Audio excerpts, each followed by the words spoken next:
మాస్టర్తో మాట మంతి కార్యక్రమానికి స్వాగతం. నేను మీ మాస్టర్ దుర్గాప్రసాద్. ఈరోజు మనతో పాటు అడిసిమల్లి శ్రీనివాసరావు గారు ఉన్నారు. సార్ నమస్కారం. సార్ నమస్కారం అండి. సార్ ప్రజల్లోకి మన జగన్మోహన్ రెడ్డి గారు వెళ్తారంట. తీరా చూస్తే చాలామంది నాయకులు బయటకు వచ్చేస్తున్నారండి. అవంతి శ్రీనివాస్ గారు కానీ, లేదా గండి శ్రీనివాస్ గారు, లేదంటే అంతకుముందు మోపిదేవి వెంకటరమణ గారు వచ్చేసారు, బేదం మస్తానరావు, ఆర్ కృష్ణయ్య, చాలామంది వచ్చేస్తున్నారండి ప్రముఖులు. మనకు తెలిసిన వాళ్ళు వీళ్ళు ఇంకా రాని వాళ్ళు చాలామంది ఉన్నారండి. ఇంకా బయటకు వచ్చేస్తున్న వాళ్ళు, అది బయటకు తెలియని వాళ్ళ పేర్లు. ఇది చూస్తే ఏమనిపిస్తుంది సార్ మీకు? ఇప్పుడు నాకేమనిపించిందంటే ఫస్ట్ ఇవన్నీ చూస్తే ఫస్ట్ రియాక్షన్ ఏంటంటే బోళ్ళ అంతస్తుల భవంతిలో ఏదైనా అగ్ని ప్రమాదం జరిగింది అనుకోండి, ఆ కిటికీల నుంచి దూకేస్తారు కదా జనం. అలాగే మొత్తం ముందు బయటకు వచ్చేస్తారండి. ముందు బయట పడిపోవాలనుకుంటారు కదా. కొంతమంది ఉక్కిరి బిక్కిరి అయిపోయి అక్కడ పోతారు పాపం. అలా అనిపించింది నాకు, అంతే కదా. అవునండి. ఇప్పుడు సపోజ్ ఒక బహుళ అంతస్తుల భవంతి మల్టీ స్టోరీడ్ బిల్డింగ్, ఏదో షార్ట్ సర్క్యూట్ ఏదో ప్రమాదం, నిర్లక్ష్యమో లేకపోతే స్వయంకృతం ఏదో జరిగి ప్రమాదం జరుగుద్ది. ఆ ప్రమాదాన్ని ఎవరో కొని తెచ్చుకోరు, కావాలని తెచ్చుకోరు. Unexpected ఇన్సిడెంటే accident. అలాంటిది ఏదైనా జరిగినప్పుడు ఏం చేయాలో తెలియదు. కానీ ఇక్కడ వీళ్ళ మాత్రం స్వయంకృతం అది. కాబట్టి ఎవరి దగ్గర వాళ్ళు చూసుకోవడానికి ప్రయత్నం చేస్తారు, తప్పే ఉంది. అయితే బాలినేని శ్రీనివాసు, అనంతి శ్రీనివాసు, ఆళ్ళ శ్రీనివాసు, గ్రంథి శ్రీనివాసు, ఈ శ్రీనివాసులు అందరూ కూడా లైన్ ఇట్టేస్తున్నారు. గోవిందా అని చెప్పేసి ఇక మొత్తం అందరూ లైన్ ఇట్టేస్తున్నారు. నానీలు కూడా ఉన్నాయి. ఇలాంటి పరిస్థితుల్లో అంటే జగన్మోహన్ రెడ్డి గారు అతను బాగా అతి భారీ విజయం కూటమికి, ఘోర పరాజయము పరాభవము జగన్మోహన్ రెడ్డి గారికి ఎదురైంది. అసలు ఎందుకు ఇలా మనం ఓడిపోయాం, మనం ఏం చెప్పాం, వై నాట్ 175 అన్నాం కదా. మనకు అంత విశ్వాసం ఎందుకు, మనం అంత అతి విశ్వాసం పెట్టుకున్నాం, అంచనాలు ఎందుకు తప్పిననేటువంటిది విశ్లేషణ కానీ వాళ్ళ ఇదిలో లేదు, చర్చ కానీ జరగలేదు. వాళ్ళ కనీసం ఆ నాయకులందరినీ పిలిచి ఎక్కడేం పొరపాటు చేసాం మనం ఎప్పుడైనా సరే.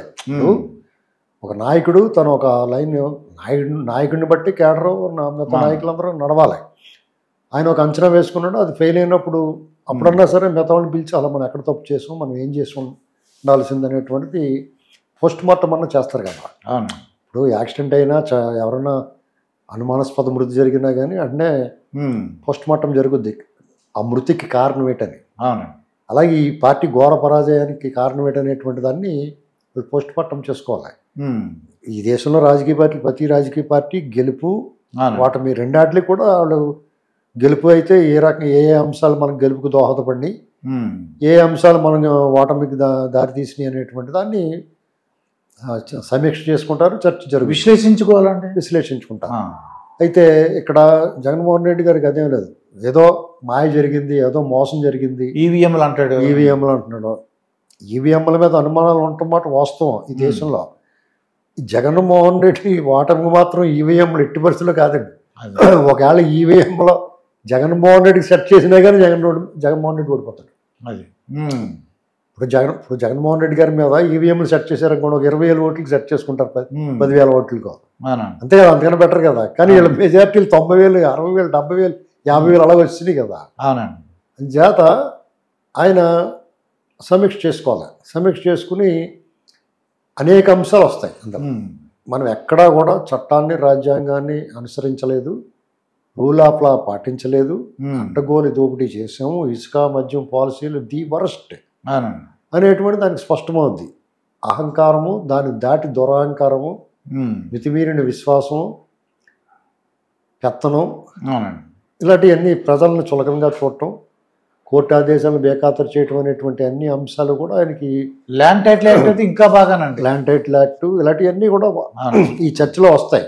కానీ ఆయన చెప్పిన ఎవరన్నా వెళ్ళి చెప్తే వింటారంటారు ఆయన. ఇప్పుడు వినదగుని ఎవరు చెప్పినా అలా వినలేదంటే పాడైపోతాడు. వినాలి ఎవరన్నా చెప్తే. ఇప్పుడు మీరు రోడ్డు మీద వెళ్తూ ఉంటారు, ఆ డ్రైనేజీ మొత్తం తీసుకుందండి చూసుకోండి అన్నారు ఇంకో మిమ్మల్ని, ఏట్రా నువ్వు చెప్పేదంటే అందరూ పడిపోతారు మీరు.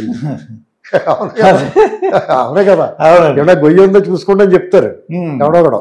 ఇప్పుడు సమాజంలో మీతో పరిచయం లేకపోయినా, మీకు సంబంధం లేకపోయినా అతను ఒక సాటి పౌరుడిగా ఏమన్నా గొయ్యం చూసుకోండి, లేకపోతే ముళ్ళు ఉన్నాయి చూసుకోండి, లేకపోతే కింద నేల బాగోలేదు బురద ఉంది చూసుకోండి అని ఈ చెప్తారు. వరదలో కూడా చెప్తుండే వాటికి వెళ్ళకంటే అది బుడ మీద వచ్చేస్తుంది వాళ్ళు అలాగే చెప్తుంటారు. ఏదో చెప్తారు, కారు తీసుకెళ్ళొద్దని చెప్తారు. సూచన చేస్తారు వాళ్ళ బాధ్యతగా, ఒక పౌరుడిగా, సాటి పౌరుడిగా.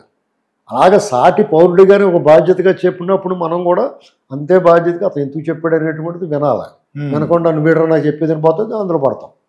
మరి రాజకీయ పార్టీ అనేటప్పటికి రాజకీయ పార్టీ అనేటువంటిది కొంతమంది వ్యక్తుల సమూహం, దానికి ఒక నాయకుడు ఉంటాడు అంతే. అతను ఏదో స్పెషల్లో, అతను స్పెషల్ అని కాదు, తక్కువని కాదు.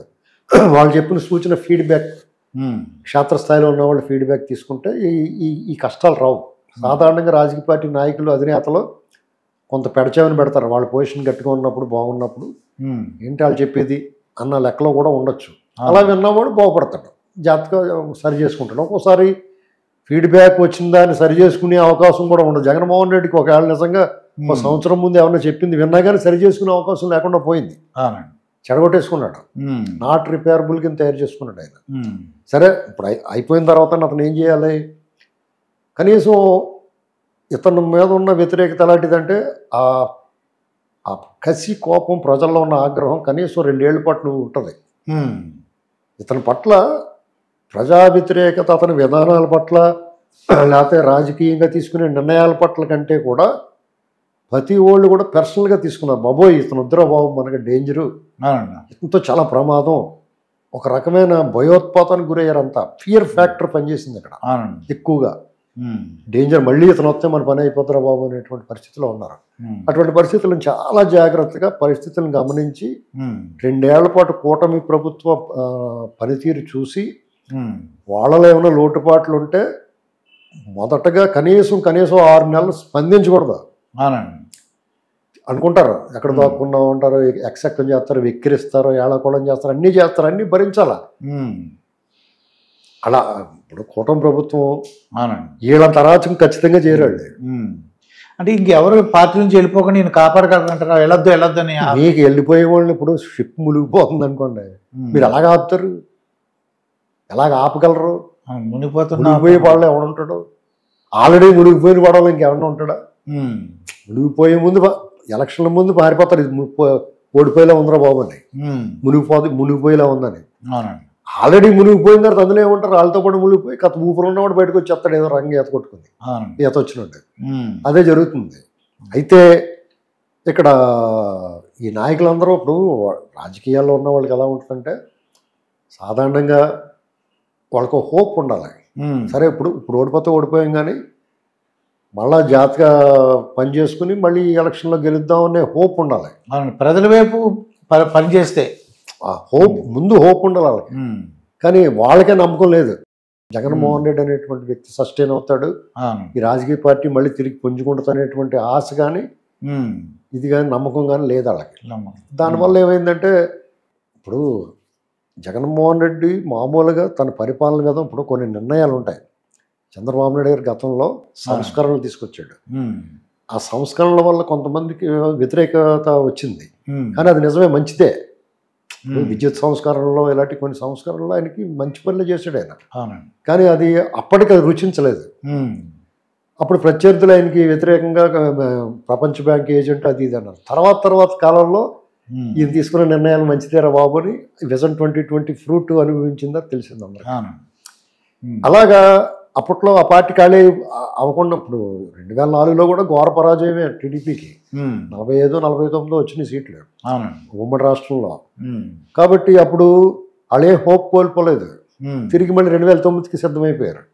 2009లో రెండోసారి వరుసగా ఓడిపోయినా కానీ మళ్ళా 2014కి సిద్ధమయ్యారు. ఎలాంటి విపత్తర పరిస్థితులు ఎదుర్కొన్న తెలుగుదేశం పార్టీ అంటే చాలా సంక్షోభాలు. అయితే ఆ పార్టీ మీద, నాయకుడి మీద వాళ్ళ హోప్ ఉంది, తిరిగి మళ్ళీ అధికారంలో తీసుకురాగలరు, ఇతని పట్ల ప్రజల్లో ఆదరణ ఉంది అని. అలాగా వాళ్ళు దాని తగ్గట్టుగా అవతల తప్పులు చేశారు.